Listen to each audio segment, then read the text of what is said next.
Crix 7 had seen many things in his 3 cycles at the Galactic Military Academy. He had witnessed Thraxian cadets literally melt under pressure during combat simulations. He had watched Zentarian recruits cry tears of mercury when they failed their first xenobiology exam. Hell, he had even seen a Gorvac cadet accidentally eat his own homework, thinking it was lunch. But nothing, absolutely nothing, had prepared him for humans. The briefing room buzzed with nervous energy as 24 alien cadets from across the galaxy fidgeted in their seats. Today marked their first interaction with the newest species to join the Academy, humans from a backwater planet called Earth. The rumors had been spreading like wildfire through the dormitories for weeks. "I heard they only live for 80 rotations," whispered Yara Prime, her crystalline features shimmering with anxiety. "My cousin's friend's roommate said they sweat poison," added Thok 5, his 4 eyes blinking in rapid succession. Crix 7 rolled his own 6 eyes and adjusted his uniform.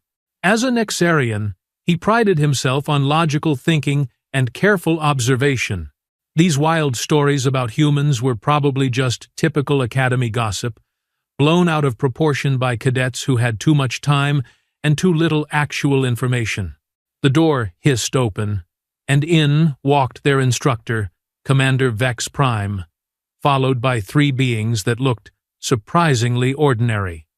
"Cadets, meet your new human classmates," Commander Vex Prime announced in his usual monotone. "They will be integrating into your Advanced Tactical Studies program." The first human was tall and lean, with short brown hair, and what Crix 7 would later learn were called freckles, scattered across pale skin.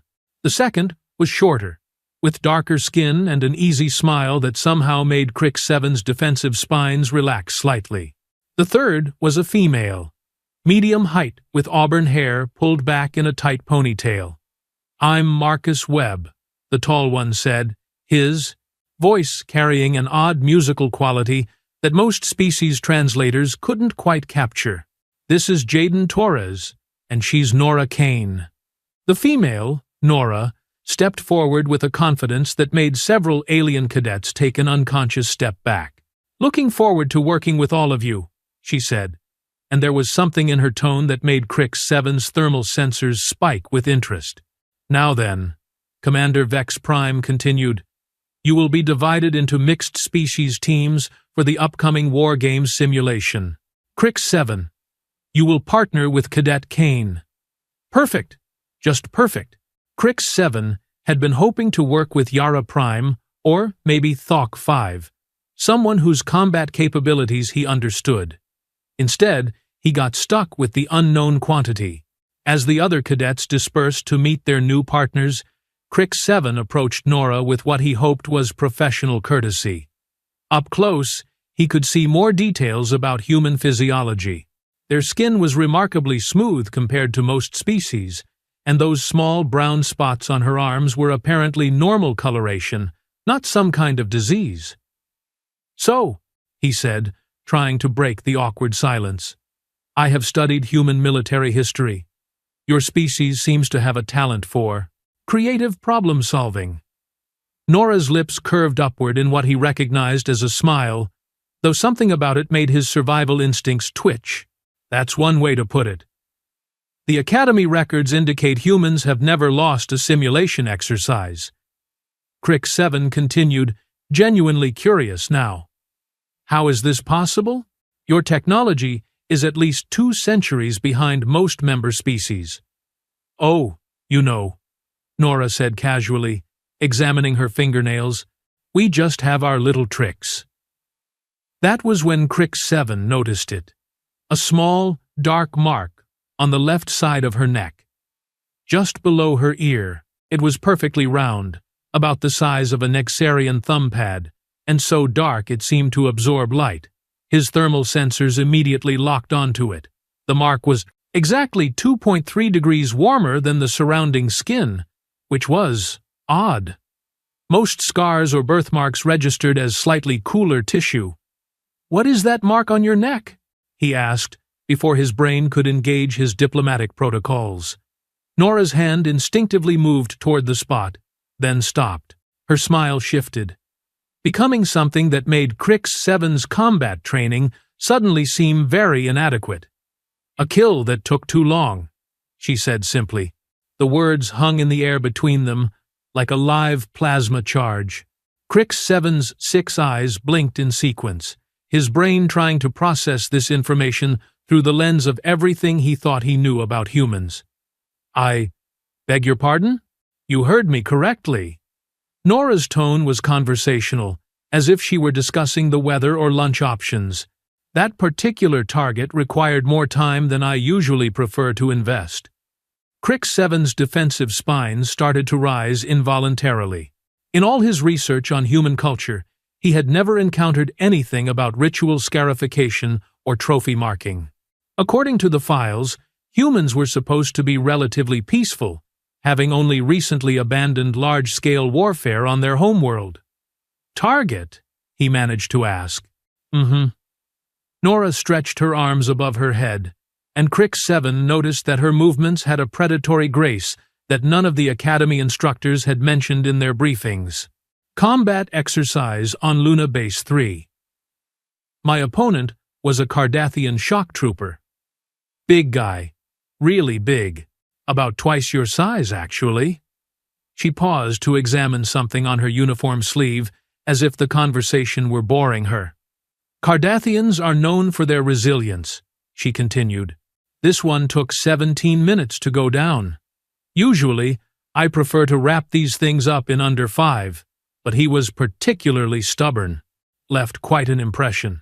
Crick 7's thermal sensors were now screaming warnings as his brain tried to reconcile this casual admission with everything he thought he knew about human physiology. Cardathian shock troopers were apex predators, bred for combat on high-gravity worlds. They stood nearly 3 meters tall and could punch through reinforced battle armor with their bare hands. "You killed a Cardathian shock trooper?" he asked weakly. "Well, it was a training exercise, so killed is a strong word," Nora said with a shrug. "But, yes, I neutralized him. The mark is from where his claw caught me during his final, desperate attempt to take me down with him. Funny thing about desperate opponents, they always seem to aim for the neck." She touched the mark again, and this time her smile was absolutely predatory. "The medical team said it would fade completely within a few weeks, but I asked them to leave it. Call it a reminder." "A reminder of what?" "That sometimes the prey fights back harder than you expect." Crick 7 felt his combat protocols engaging automatically, flooding his system with adrenaline analogs and sharpening his sensory input. This human female had just casually admitted to not only defeating, but marking herself with a trophy from combat against one of the galaxy's most feared warrior species. And she had called the Cardathian prey. "I think," he said carefully, "that I may have underestimated human combat capabilities." "Most species do," Nora replied cheerfully. "It's actually quite useful. Elements of surprise and all that." The simulation alarm chimed, indicating that their first exercise would begin in 30 minutes. Around them, other mixed teams were chatting nervously or reviewing tactical data on their portable units. "So," Nora said, pulling out her own tactical display, "what do you know about Vraxian hive tactics?" "According to the brief, we are going up against a team of 6 Vraxian warrior drones in a urban pacification scenario." Crick 7 tried to focus on the tactical information, but his eyes kept drifting back to that mark on her neck. The implications were staggering. If humans could casually defeat Cardathian shock troopers in single combat, what else were they capable of? Vraxians typically rely on overwhelming numerical superiority and coordinated attacks, he said, falling back on his training. They communicate through pheromone signals and can coordinate complex maneuvers without verbal communication. "Right," Nora nodded, studying the tactical layout. "And they have that whole hive mind thing going on. So if you disrupt their pheromone communication, they become confused and disorganized." Theoretically, yes. But disrupting Vraxian pheromone communication requires specialized equipment that we will not have access to in this simulation. Nora's smile widened. Who said anything about equipment? Before Crick-7 could ask what she meant, the preparation alarm sounded. They had 15 minutes to gear up and review their mission parameters. The armory was a hive of activity, as cadets selected their preferred weapons and equipment loadouts. Crick-7 gravitated toward the standard Nexarian configuration: energy rifle, tactical scanner, emergency medical kit, and defensive shield generator. Nora, meanwhile, seemed to be building her loadout based on some criteria that made no sense to him. She selected a basic kinetic rifle, the kind most species used for training rather than serious combat. Then she added what appeared to be a random assortment of utility items: zipline anchors, emergency flares, a basic field knife, and several containers of what the inventory system listed as nutritional supplements. Are you planning to have lunch during the combat simulation? Crick-7 asked, genuinely confused. Something like that, Nora replied, shouldering her equipment pack with ease. The simulation arena was a faithful recreation of a typical urban environment. Multi-level buildings, narrow alleyways, civilian population markers, and plenty of cover. Their mission briefing was straightforward: extract a high-value target from a building controlled by hostile forces while minimizing collateral damage and civilian casualties. The Vraxian team would have a 15-minute head start to establish their defensive positions. Standard Academy doctrine suggested a careful, methodical approach: reconnaissance, identification of enemy positions, coordinated assault with supporting fire. Crick-7 said as they took their starting positions. I suggest we begin with a wide reconnaissance sweep to identify their defensive. Nah, Nora interrupted, checking something on her wrist display. That will take too long, and they will have time to call in reinforcements from the secondary scenario teams. But Academy Protocol clearly states, Academy Protocol assumes you are dealing with typical opponents using typical tactics, Nora said, and there was something in her voice that made Crick-7's spines bristle with anticipation. Vraxians have excellent hearing, thermal vision, and can communicate silently. But they also have some interesting limitations that most species do not think to exploit. The starting signal echoed across the arena. Somewhere in the urban maze ahead of them, 6 Vraxian warrior drones were waiting with whatever weapons and equipment their species favored for close-quarters combat. Nora immediately started moving, not toward the target building, but toward a completely different section of the arena. Where are you going? Crick-7 called, hurrying to keep up. The target is in Sector 7. I know where the target is, Nora said without slowing down. But first, we need to have a little conversation with our opponents. She led him through a series of service tunnels that ran beneath the simulated city. Crick-7's tactical scanner showed no Vraxian signatures in their immediate area, which made sense. The warrior drones would be focused on defending the target building, not patrolling empty maintenance areas. Here, Nora said, stopping at what appeared to be a completely unremarkable junction of service tunnels. Here what? Here is where we set up our little surprise. She started unpacking her equipment, and Crick-7 realized that her seemingly random selection of gear was actually part of a carefully planned strategy. Vraxians communicate through airborne pheromone signals, she explained, opening one of her nutritional supplement containers. The smell that emerged made Crick-7's sensory organs recoil in disgust. But they also have incredibly sensitive olfactory systems, much more sensitive than most species realize. What is that? He asked, covering his breathing vents. Concentrated garlic extract, mixed with capsaicin, and a few other organic compounds that humans find merely unpleasant, but most other species find overwhelming, Nora said cheerfully. Emergency survival rations from Earth. Apparently, our ancestors developed quite a taste for foods that would kill most other life forms. She was rigging the containers to the emergency flares, creating what appeared to be some kind of dispersal system. The building's ventilation system connects to these service tunnels, she continued, consulting her tactical display.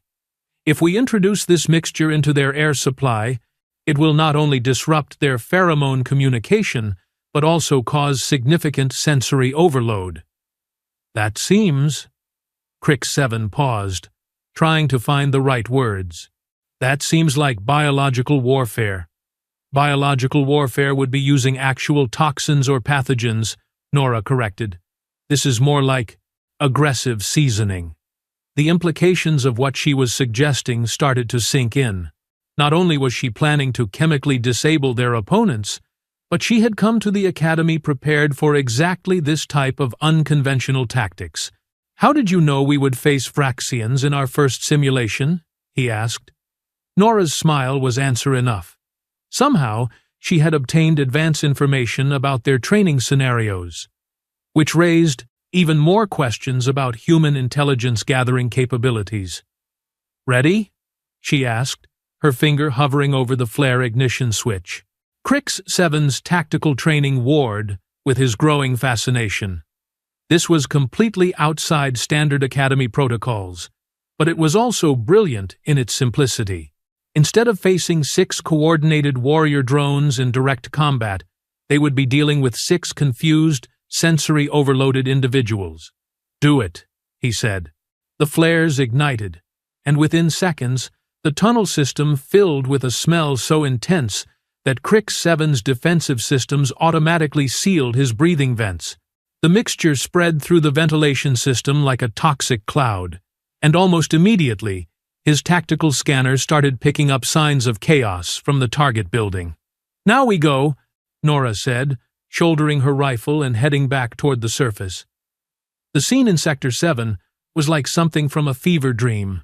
6 Vraxian warrior drones, each normally capable of coordinated, silent combat, were stumbling around the target building in complete disarray.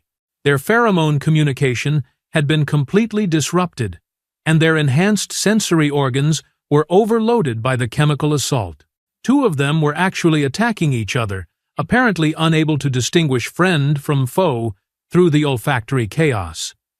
Target building, 3rd floor, northeast corner, Nora said, consulting her display. Should be a straight run now. It was almost embarrassingly easy.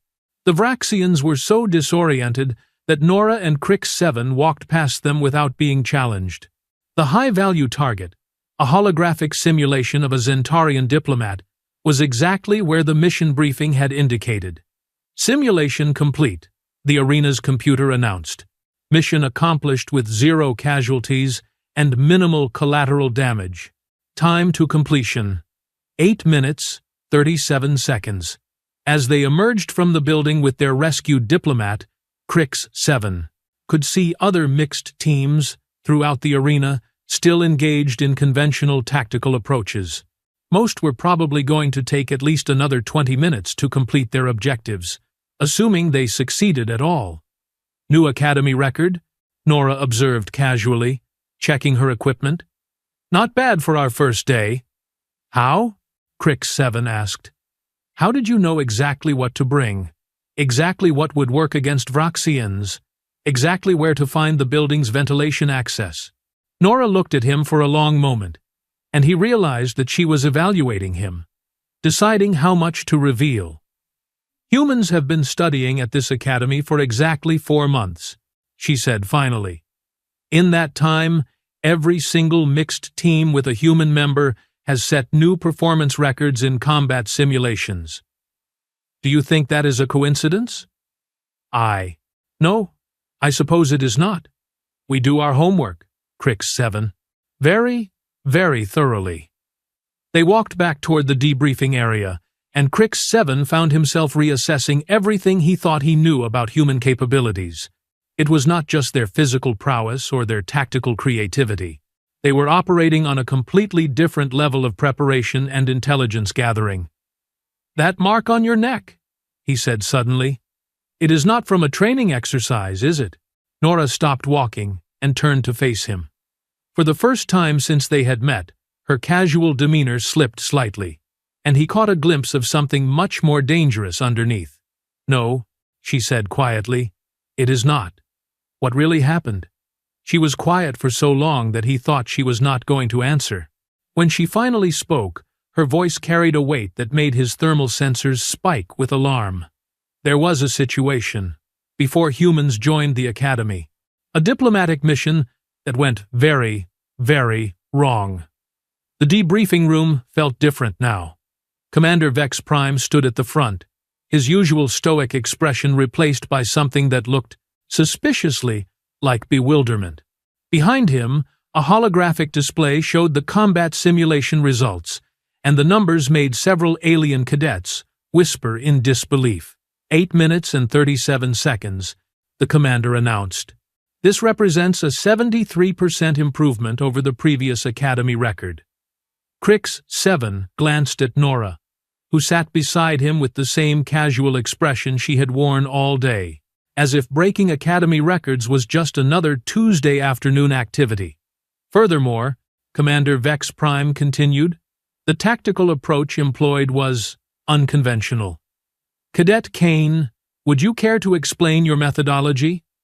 Nora stood up with fluid grace. Certainly, Commander.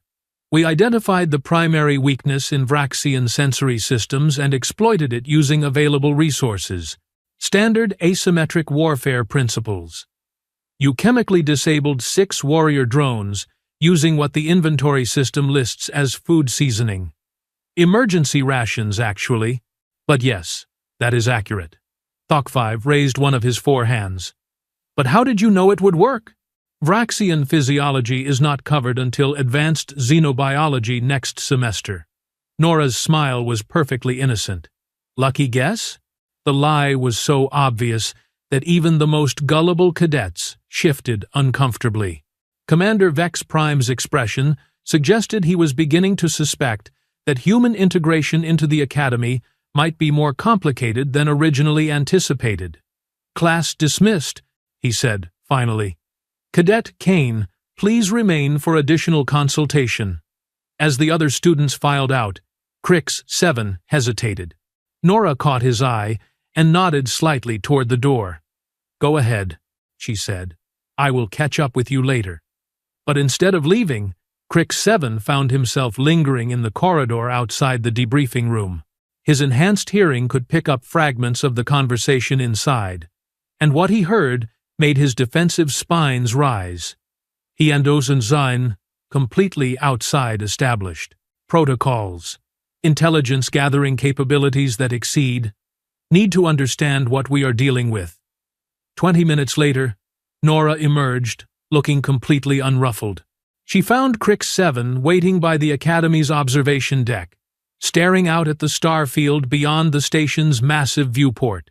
Waiting for me? She asked, settling into the chair beside him.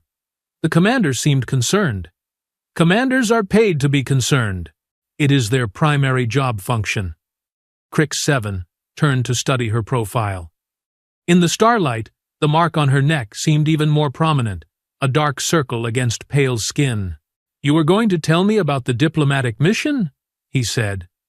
Nora was quiet for a long moment, watching a supply ship dock with one of the station's outer pylons. You really want to know? Yes.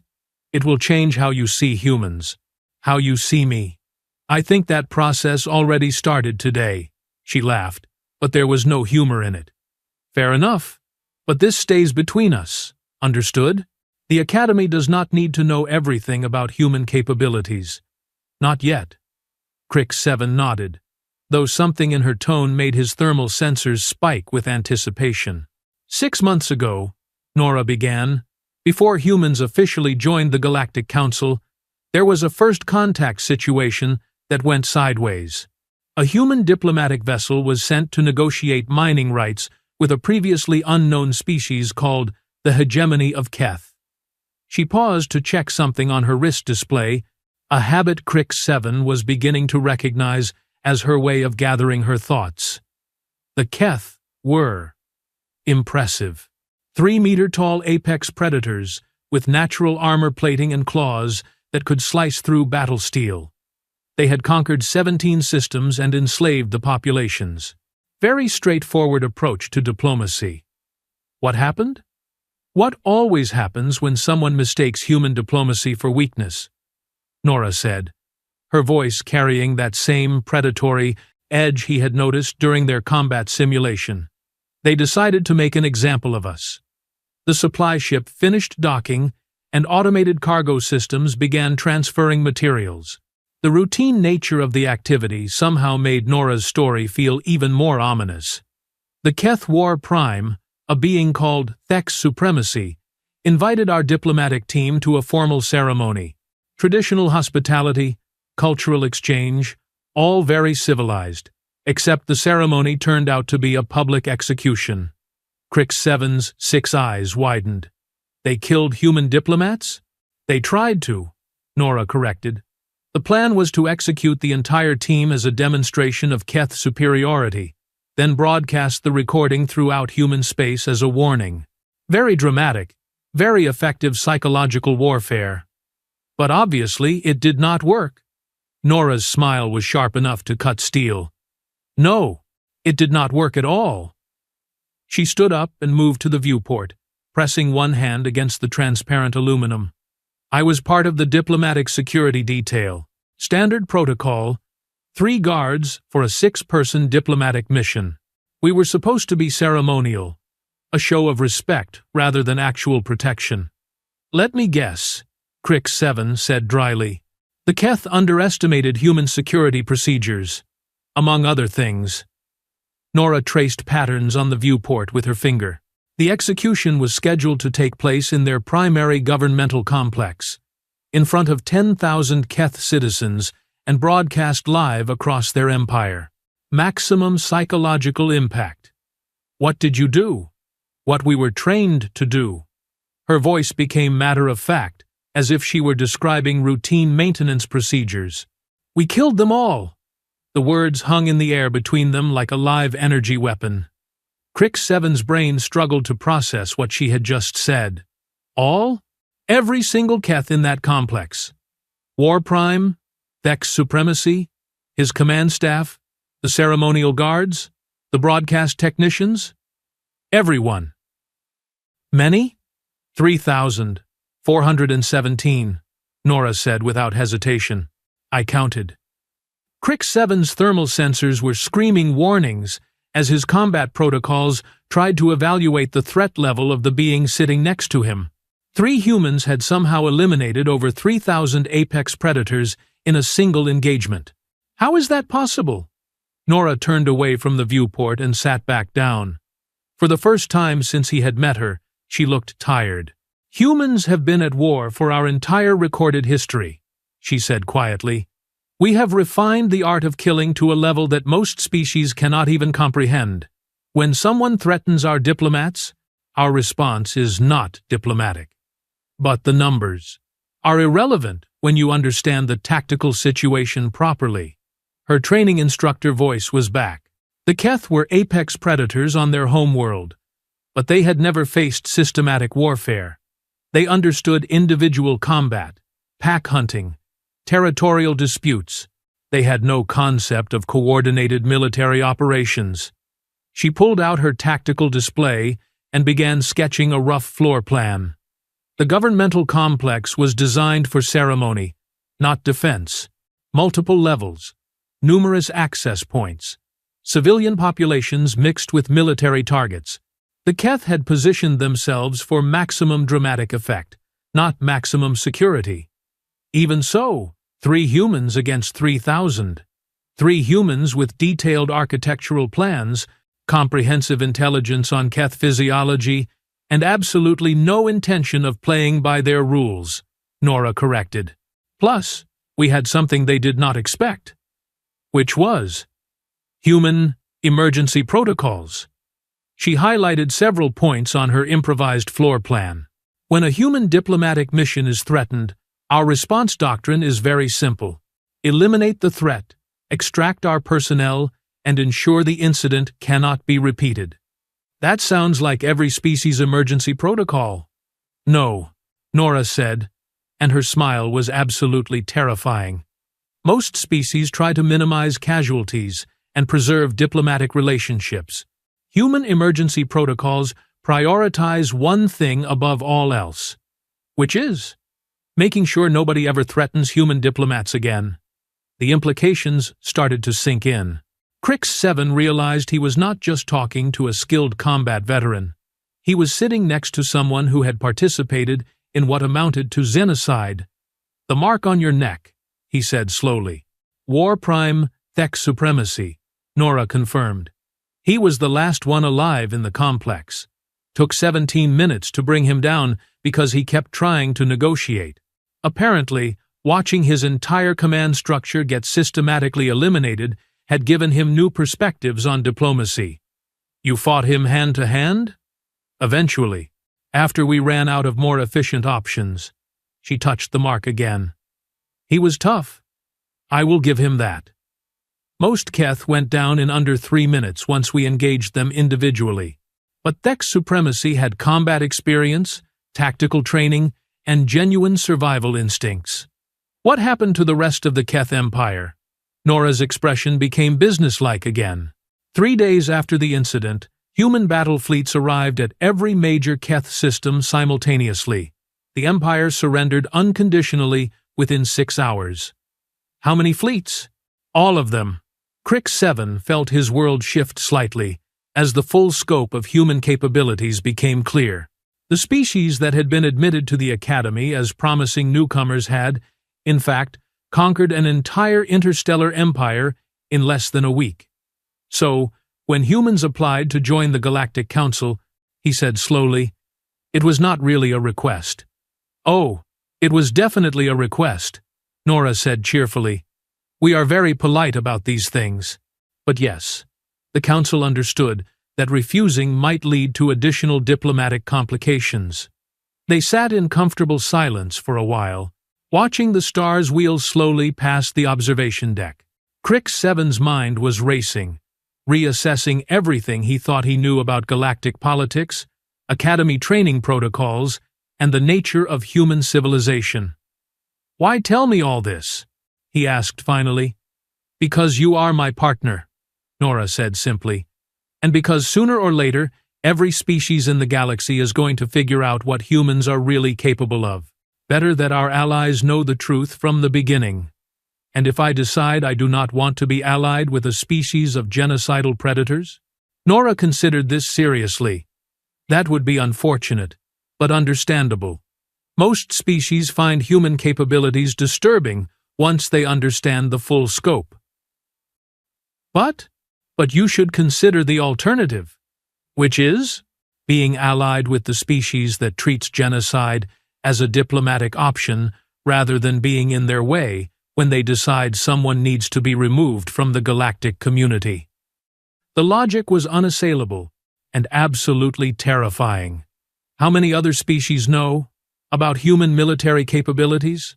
The Council leadership knows. Most species intelligence services have figured out the basics. But the general population across the galaxy still thinks we are primitive newcomers who got lucky.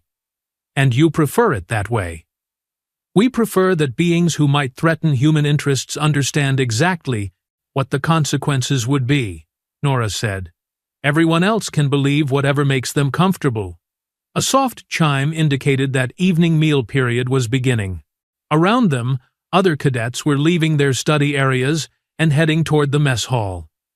"So," Nora said, standing and stretching, "are we still partners?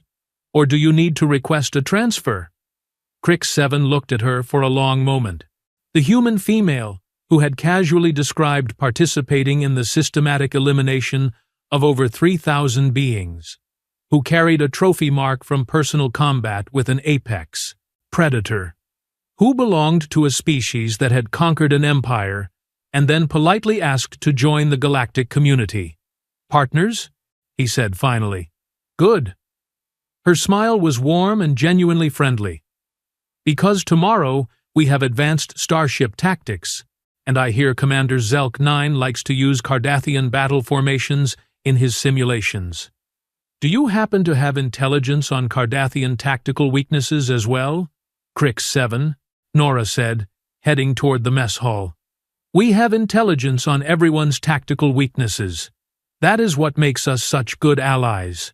As they walked down the corridor together, Crix 7 realized that his perspective on humans, on the Academy, and on galactic politics had been fundamentally altered in the space of a single day.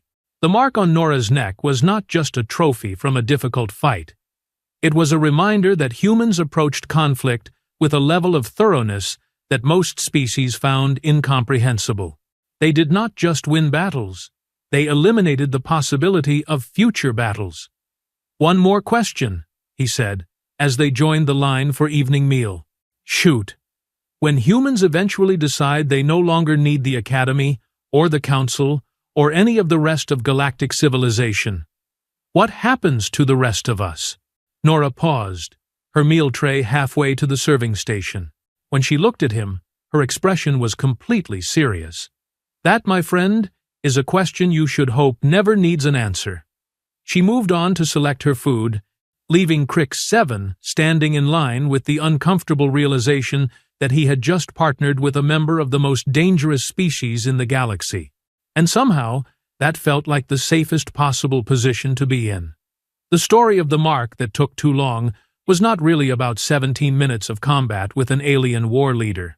It was about the moment when humanity announced to the galaxy that threatening human interests would result in consequences beyond most species' ability to imagine.